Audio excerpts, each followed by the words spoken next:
मेरा वास्ता शुरफा से रहता है अली। जराइम पेशा लोगों के बारे में मैंने सिर्फ दूसरों से सुना है, और जितना कुछ भी सुना है तुम्हें उसके बिल्कुल बरक्स पाया है। इतनी देर में तुम्हारे बारे में मैंने जो अंदाजा लगाया है वो ये है कि तुम सब कुछ हो सकते हो, मगर कोई बुरे आदमी नहीं हो सकते। अगर तुम बुरे आदमी साबित होते तो मुझे जरा भी शर्मिंदगी ना होती। मैंने कहा, तुम्हारा अंदाजे फिक्र जज्बाती है सोनिया, और जज्बात हकायक से दूर ले जाते हैं। मैं तुम पर अपनी असलियत तो जाहिर नहीं कर सकता, लेकिन ये जरूर कहूंगा कि तुम्हारा अंदाजा हैरत अंगेज हद तक दुरुस्त है। जहां तक तुम्हारे तर्ज फिक्र का ताल्लुक है तो मैं इसकी तायद नहीं कर सकता। मुझे इससे कोई गरज नहीं है कि तुमने क्या सोचकर मुझे पनाह दी, और ना ही नताइज पर इससे कोई फर्क पड़ सकता है। तुम्हें तो अपनी इस सोच का ममनून होना चाहिए। अगर तुमने ये बात न सोची होती तो मुझे पनाह न देती और मैं नाहक मारा जाता। सोनिया ने भर्राई हुई आवाज में कहा, हाँ, दिल बहलाने के लिए अब इस अंदाज में सोचना पड़ेगा। मैंने कहा, मैं पूरी दयानतदारी से कह रहा हूं कि तुमने जो कुछ भी किया वो काबिल मुजम्मत नहीं है। अब जल्दी से बता दो कि तुम्हारा मसला क्या है। सोनिया ने एक तवील सांस ली, फिर बोली, मुझे अपनी एक हम पेशा की तरफ से खतरा है। उसका नाम सलोमी है और मेरी वजह से उसकी साख मुतासिर हुई है। धंधे पर भी असर पड़ा है, हालांकि इसमें मेरा कसूर नहीं है। गलती उसकी अपनी है। उसने खुद को मेंटेन नहीं रखा। काफी अरसे तक वो मुझ पर हूटिंग करती रही, मगर मैंने नोटिस नहीं लिया। परसों उससे एक हल्की सी झड़प हो गई और उसने मुझे धमकी दी कि वो मुझे उठवा देगी। उस वक्त से अब तक मैं बाहर नहीं निकली हूँ। मैंने कहा, क्यों बाहर नहीं निकली? उसकी धमकी से इस कदर खौफजदा होने की क्या जरूरत है? सोनिया बोली, मुझसे पहले भी वो 2 लड़कियों का सफाया करा चुकी है। उन दोनों ने भी उससे उलझने की गलती की थी। मैंने हैरान होकर कहा, ओह, उसके जराए क्या हैं? सोनिया बोली, वो वाहिद कॉल गर्ल है जिसके मरासिम हर किस्म के हलकों में हैं। बड़े बड़े जराइम पेशा लोग उसके मुस्तकिल गाहक हैं। मालूम नहीं उसमें क्या खुसूसियत है। खुसूसन जराइम पेशा लोग तो उसके दीवाने हैं, इसीलिए सब उससे खौफजदा रहते हैं। मालूम नहीं कब किसका सफाया कराते। मैंने कहा, अगर ऐसी बात है तो फिर तुम यहाँ भी महफूज नहीं थी। ऐसे लोग तो घरों के अंदर से भी लोगों को अगवा करा लेते हैं। वो बोली, मेरे इस ठिकाने के बारे में किसी को भी इल्म नहीं है। अब ये बताओ कि मैं क्या करूं? क्या बसरा छोड़कर किसी और शहर का रुख करूं? मैंने कहा, ये तो मसले का हल नहीं है। दूसरे शहर में तुम्हें ज्यादा परेशानियों का सामना करना पड़ेगा। फिर इस बात की क्या जमानत है कि वहां तुम्हारा तसादुम किसी दूसरी सलोमी से नहीं होगा? सोनिया बोली, यही बातें मैं भी सोचती हूँ, लेकिन बसरे में रहना तो अब नामुमकिन ही हो गया है। मैंने शरारत आमेज अंदाज में मुस्कुराते हुए कहा, अगर मैं कोई जराइम पेशा शख्स होता तो कितना अच्छा होता। तुम्हारा मसला चुटकी बजाते हल हो जाता। वो बिगड़ कर बोली, मुझ पर तंज न करो। मुझे एहसास हो चुका है कि मैं बचकाना अंदाज में सोच रही थी। क्या जरूरी है कि दूसरे का मुकाबला करने के लिए आदमी अपनी सतह से गिर जाए? मैंने गड़बड़ा कर कहा, मैंने तंज नहीं किया था। जरूरी नहीं है कि दूसरों से मुकाबला करने के लिए उस सतह तक गिरा जाए। अपनी सतह पर रहकर भी मुकाबला किया जा सकता है। वो बोली, मैं अगर तुम्हारी तरह मजबूत आसाब की मालिक होती तो मैं भी यही कहती, मगर मुझे सहारे की जरूरत पड़ गई। मैंने कहा, मैं तुम्हें एक ऐसा मशवरा दे सकता हूँ जिस पर अमल करके तुम ज्यादा से ज्यादा 1 माह में अपने वालिदैन को कर्जे से निजात दिला सकती हो।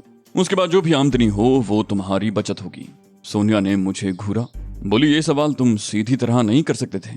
बहरहाल मैं तुम्हें जवाब दे रही हूँ। अपना टारगेट पूरा होने के बाद मैं एक दिन भी ये काम जारी रखना तो कुजा, शहर में रहना तक गवारा नहीं करूंगी। मैंने कहा, मैं शर्मिंदा हूँ सोनिया, वाकई मैं यही बात मालूम करना चाह रहा था। सोनिया हंस पड़ी, बोली, वो लोग मुझे अच्छे लगते हैं जो फौरन ही अपनी गलती तस्लीम कर लेते हैं। हाँ, तुम मुझे क्या मशवरा दे रहे थे? मैंने कहा, अभी नहीं, वक्त आने पर बताऊंगा। अब चलो जाकर सो जाओ, तुम्हारी रात की नींद तो बर्बाद हो गई। वो बोली, मैं तो रातों को जागने की आदी हूँ। नाश्ता करने के बाद ही मुझे नींद आती है। तुम अपनी फिक्र करो। मैंने कहा, तुम देख रही हो मैं कितने खतरात में घिरा हुआ हूँ। ऐसे में नींद आने का क्या सवाल पैदा होता है? अभी तक बंगले का जायजा लेने की फुर्सत भी नहीं मिली। आओ जरा देखते हैं। हम दोनों ने पूरे बंगले का जायजा लिया। बंगले में कुल 4 ख्वाबगाहें थीं, एक नीचे और 3 ऊपर। कमरे के मकीन जाते हुए तमाम दरवाजे तो बंद कर गए थे, मगर साथ ही बोर्ड पर तमाम चाबियां मौजूद थीं। उन्हीं चाबियों की मदद से मैंने तमाम दरवाजे खोल दिए थे।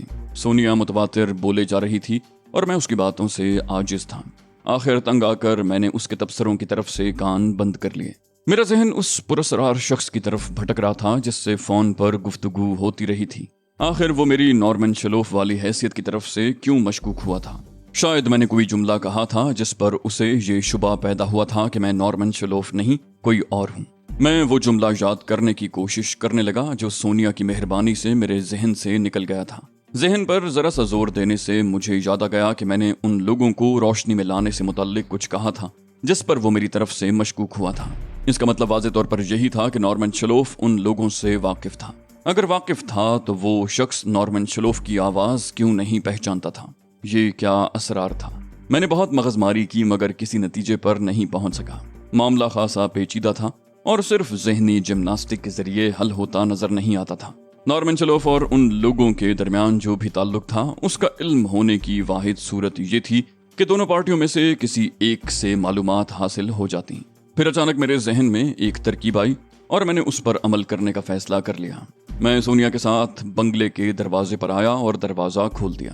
سورج نکلنے والا تھا اور باہر خاصی روشنی پھیل چکی تھی۔ میں نے سونیا سے کہا، یہاں کھڑی ہو کر دیکھو، اگر کوئی شخص اس دروازے سے اندر داخل ہو تو اسے صرف سامنے والے بنگلے سے دیکھا جا سکتا ہے۔ سونیا نے ادھر ادھر دیکھتے ہوئے کہا، ہاں، یہاں کوئی اور بنگلہ نظر نہیں آتا۔ میں نے کہا، اس کا مطلب یہی ہوا کہ ہماری نگرانی اس بنگلے سے کی جا رہی ہے، دشمن اس بنگلے میں چھپا ہوا ہے۔ سونیا شوخی سے مسکرائی، بولی، تمہارے دشمن؟ میرا تو ان سے کوئی رشتہ نہیں ہے۔ میں نے کہا، اب اندر آ جاؤ، زیادہ دیر یہاں رکنا ٹھیک نہیں۔ کیا انہیں شبہ نہیں ہو جائے گا کہ ان کی کمین گاہ ہمارے علم میں آ گئی ہے؟ میں نے نہ صرف سامنے والے بنگلے کے گیٹ پر نصب نیم پلیٹ پڑھ لی تھی بلکہ بنگلے کا نمبر بھی ذہن نشین کر لیا تھا۔ میں ڈرائنگ روم میں آیا اور ٹیلی فون ڈائریکٹری اٹھا لی۔ ڈائریکٹری میں سامنے والے بنگلے کا فون نمبر موجود تھا۔ نمبر ذہن نشین کرنے کے بعد میں نے ڈائریکٹری بند کی اور فون نمبر ملانے لگا۔ سونیا پوچھ رہی تھی کہ میں کیا کروں، مگر میں نے اسے خاموش رہنے کا اشارہ کر دیا۔ دوسری طرف سے 5ویں گھنٹی پر ریسیور اٹھایا گیا۔ جس شخص نے ریسیور اٹھایا وہ غالباً سوتے سے اٹھا تھا اور اس کی آواز بھرائی ہوئی تھی، مگر اس کے باوجود اس کے ہیلو کہتے ہی میں نے اس کی آواز پہچان لی۔ اس آواز کو سنے کئی سال ہو گئے تھے مگر اسے پہچاننے میں مجھے ایک لمحہ بھی نہ لگا۔ مجھے یوں محسوس ہوا جیسے میرا دماغ بھک سے اڑ گیا ہو۔ ریسیور پر میری گرفت سخت ہو گئی۔ اس بار اس نے اونچی آواز میں کہا، ہیلو، کون بات کر رہا ہے؟ مگر اب بھی وہ اپنی اصلی آواز میں بول رہا تھا۔ اس کے وہم و گمان میں بھی نہیں ہوگا کہ میں یہ حرکت بھی کر سکتا ہوں۔ اگر نہ کرتا تو نادانستگی میں مجھ سے کوئی غلطی بھی ہو سکتی تھی۔ وہ ہیلو ہیلو کرتا رہ گیا اور میں نے ایک لفظ کہے بغیر ریسیور کریڈل پر واپس رکھ دیا۔ میرا ہاتھ واضح طور پر لرز رہا تھا۔ آج کی رات میرے لیے دھماکوں کی رات ثابت ہوئی تھی اور آخری لمحات میں تو مجھے شدید ترین دھماکے سے دوچار ہونا پڑا تھا۔ سونیا نے میری حالت میں رونما ہونے والے تغیر کو محسوس کر لیا۔ وہ جھپٹ کر میرے قریب آ گئی، بولی، کیا بات ہے علی، تمہیں کیا ہو گیا؟ میں نے دونوں ہاتھوں سے اپنا سر تھام لیا، کہا، کچھ نہیں سونیا، کچھ بھی نہیں ہوا، میں اپنے حواس میں نہیں رہا تھا۔ وہ بولی، کوئی تو بات ضرور ہے، کیا تم نے اس کی آواز پہچان لی؟ کیا تم اس سے واقف ہو؟ میں نے بھرائی ہوئی آواز میں کہا، مجھے تنہا چھوڑ دو سونیا، اس وقت مجھے تنہائی کی ضرورت ہے۔ وہ بولی، اوہ، تمہیں تو پسینہ بھی آ رہا ہے، لیٹ جاؤ علی، آرام کر لو، تمہیں آرام کی ضرورت ہے۔ میں نے کہا، مجھے آرام کی نہیں، سکون کی ضرورت ہے۔ میں صوفے سے اٹھ کر ڈرائنگ روم میں ٹہلنے لگا۔ میرے ذہن میں آندھیاں سی چل رہی تھیں۔ میں سوچ بھی نہیں سکتا تھا کہ اس ہنگامہ آرائی کے عقب سے برآمد ہونے والی شخصیت سے کسی قسم کی شناسائی بھی ہو سکتی ہے۔ مجھ پر اس طرح بھی کیفیت طاری تھی اور میں ڈرائنگ روم کے قالین کو اپنے قدموں تلے روندے ڈال رہا تھا کہ فون کی گھنٹی سن کر میں رک گیا۔ سونیا اپنی جگہ ساکت بیٹھی مجھے دیکھے جا رہی تھی۔ میں نے کہا، فون پر تم بات کر لو سونیا، لیکن میرے بارے میں کچھ مت بتانا، تم میرے نام سے بھی واقف نہیں ہو، سمجھی تم؟ اور میں سو رہا ہوں، ٹھیک ہے؟ سونیا نے سر کو تفہیمی جنبش دے کر ریسیور اٹھا لیا اور میں نے اس کے نزدیک پہنچ کر ریسیور سے کان لگا دیا تاکہ میں بھی دوسری طرف سے کہی جانے والی باتیں سن سکوں۔ دوسری طرف سے چہکتی ہوئی آواز میں کہا گیا، اوہ، مس سونیا بات کر رہی ہیں، آپ کے ساتھی کہاں ہیں؟ سونیا نے آہستہ سے کہا، وہ سو رہے ہیں۔ مگر آپ کو میرے نام کا علم کیسے ہوا؟ وہ بولا، باخبر رہنا ہماری ضرورت ہے مس سونیا، ہم تو رائل کلب سے بھی لا علم نہیں ہیں جہاں صرف ذی حیثیت لوگ جا سکتے ہیں، مگر آپ وہاں کی مستقل گاہک ہیں۔ سونیا بولی، مگر میں تو تمہیں نہیں پہچان سکی، کیا کبھی ہماری ملاقات ہوئی ہے؟ وہ بولا، نہیں مس سونیا، لیکن اگر آپ چاہیں تو ملاقات ہو سکتی ہے۔ سونیا نے کہا، میں اجنبیوں سے ملنا پسند نہیں کرتی۔ معلوم نہیں تم کون ہو، پہلے اپنا تعارف کرواؤ۔ وہ بولا، اور جس شخص کو آپ نے پناہ دی ہے اسے کب سے جانتی ہیں؟ کچھ معلوم ہے کہ وہ کتنا خطرناک مجرم ہے؟ سونیا غرائی، بولی، بکواس مت کرو، وہ ہرگز بھی مجرم نہیں ہے، پولیس غلط فہمی میں اس کے پیچھے لگ گئی ہے۔ وہ بولا، اگر آپ سننا پسند کریں تو ہم آپ کو اس کی حقیقت سے آگاہ کر سکتے ہیں۔ میں نے سونیا کو انکار کرنے کا اشارہ کیا اور وہ ریسیور میں بولی، تم تو خود کوئی بہت بڑے مجرم معلوم ہوتے ہو، میں تمہاری بات پر کیا یقین کروں گی؟ वो बोला, तुम अपने हक में कांटे बो रही हो सोनिया, जो कुछ मैं बताना चाह रहा हूँ सुन लो। सोनिया ने कहा, मैं फोन बंद कर रही हूँ, इसके बाद फोन करोगे तो मैं तुमसे बात भी नहीं करूंगी। और सोनिया ने रिसीवर क्रेडल पर पटक दिया। फिर मुझसे बोली, मैंने गलत तो नहीं किया? मैंने सोफे पर गिरते हुए कहा, नहीं, तुमने बिल्कुल सही किया, इसके अलावा कोई और बात नहीं की जा सकती थी। सोनिया ने फिर कहा, तुम बेडरूम में जाकर थोड़ी देर के लिए आराम क्यों नहीं कर लेते? मैंने कहा, ठीक है, मुझे शायद वाकई आराम की जरूरत है। और मैं ऊपरी मंजिल पर वाक़े उसी ख्वाबगाह में आ गया जहां से सामने वाला बंगला नजर आता था। सोनिया भी मेरे साथ ही आई थी। मैंने एक खिड़की पर पड़ा हुआ पर्दा जरा सा सरका कर बाहर झांका। सूरज तुलू हो चुका था और बाहर का मंजर साफ दिखाई दे रहा था। सामने वाले बंगले पर बज़ाहिर सन्नाटा मुसल्लत था, जबकि सड़क पर कई पुलिस वाले मुतय्यन नजर आ रहे थे। शायद उनकी ड्यूटी लगा दी गई थी कि हर आने जाने वाले को चेक करें। सोनिया ने ख्वाबगाह का दरवाजा बंद करके एयर कंडीशनर चला दिया था। खिड़कियों और दरवाजों पर पड़े हुए भारी पर्दों की वजह से कमरे में मध्यम सी रोशनी थी। सोनिया ने बेड पर बिछी हुई चादर झाड़ दी और अलमारी में से एक चादर निकाल कर ओढ़ने के लिए बेड पर रख दी। मैं खामोशी से उसे काम करते देखता रहा। फिर मैंने सोचा, अब लेट ही जाना चाहिए। मैं बेड पर जाकर बैठा और अपने जूतों के तस्मे खोलने के लिए झुका तो सोनिया मेरे करीब आई और उसने मेरे हाथ पर हाथ रख दिया। उसने मेरे कदमों में बैठते हुए कहा, लाओ, ये काम मैं किए देती हूँ। मैंने उसका हाथ हटाते हुए कहा, ये क्या कर रही हो सोनिया, ऐसी फजूल बातें मत करो। मैंने महसूस किया कि मेरी बात से उसे सदमा पहुंचा है और वो सुन होकर रह गई है। ताहम उसने जिराह नहीं की मगर वहीं बैठी रही। मैंने जूते उतारते हुए कहा, नीचे क्यों बैठी हो, ऊपर आ जाओ। वो मुंह से कुछ कहे बगैर खामोशी से उठी और मेरे बराबर बैठ गई, मगर उसने मुंह दूसरी तरफ फेर रखा था। मैंने उसके कांधे पर हाथ रखते हुए कहा, नाराज हो गई? उसने मेरी तरफ देखे बगैर कहा, नहीं। मैंने महसूस किया कि उसकी आवाज भर्राई हुई है। मैंने कहा, इधर देखो मेरी तरफ। उसने आहिस्ता आहिस्ता सर मेरी तरफ घुमाया। उसकी आंखों से आंसू बह रहे थे। मैंने हैरत से कहा, तुम रो रही हो? ऐसी क्या बात हो गई जिस पर तुम्हें रोना आ रहा है? उसने फिर मुख्तसर सा जवाब दिया, कुछ नहीं, और दोनों हाथों से अपना चेहरा छुपा लिया। अब वो बाकायदा सिसकियां ले रही थी। मैंने झुंझुला कर कहा, तुम क्यों मुझे परेशान कर रही हो सोनिया? पहले ही मेरे लिए मसाइल की कमी नहीं है। उसने मशीनी अंदाज में कहा, ओह माफ करना, और आंसू पोंछ कर साकित सामत बैठ गई। मैंने उस पर लानत भेजी और बेड पर लेट कर चादर ओढ़ ली। वो उसी तरह बेड के किनारे पर बैठी रही। कुछ देर बाद उसने मेरी तरफ मुड़कर धीरे से कहा, अगर तुम्हें बुरा न लगे तो मैं तुम्हारा सर दबा दूं? मैंने खुद पर जबर करते हुए कहा, दबा दो। अगर उसे मना करता तो वो फिर रोने लगती। मुझे सर दबवाने पर रजामंद देखकर वो खिल उठी। यूं महसूस हुआ जैसे उसमें दोबारा जान सी पड़ गई हो। वो बेड पर सरहाने की तरफ बैठकर हौले हौले मेरा सर दबाने लगी। उसने जरा ही देर में मेरी तमाम झुंझुलाहट काफूर कर दी। मैंने अपनी आंखें मूंद ली थी। मैंने ख्वाबनाक से लहजे में कहा, एक बात बताओगी सोनिया? वो बड़े इश्तियाक से बोली, इजाजत लेने की क्या जरूरत है अली? तुम 10 बातें पूछो, मैं सबके जवाब दूंगी। मैंने कहा, कुछ देर पहले तुम बिला वजह रोने क्यों बैठ गई थी? उसने बुझी हुई सी आवाज में कहा, तुम बहुत मजबूत आसाब के मालिक हो अली, बात तुम्हारी समझ में नहीं आएगी। मैंने कहा, मैं वजह जानना चाहता हूँ सोनिया, चाहे मेरी समझ में आए या ना आए। वो रुक रुक कर बोली, तुमने मुझे अपने जूते उतारने से जो रोक दिया था, बस इसी बात पर रोना आ गया। मैंने कहा, तो इसमें रोने की क्या बात है? मैं अपना हर काम अपने हाथों से करने का आदी हूँ। वो बोली, मैंने कहा था ना कि बात तुम्हारी समझ में नहीं आएगी। तुम बहुत मजबूत आसाब के मालिक हो।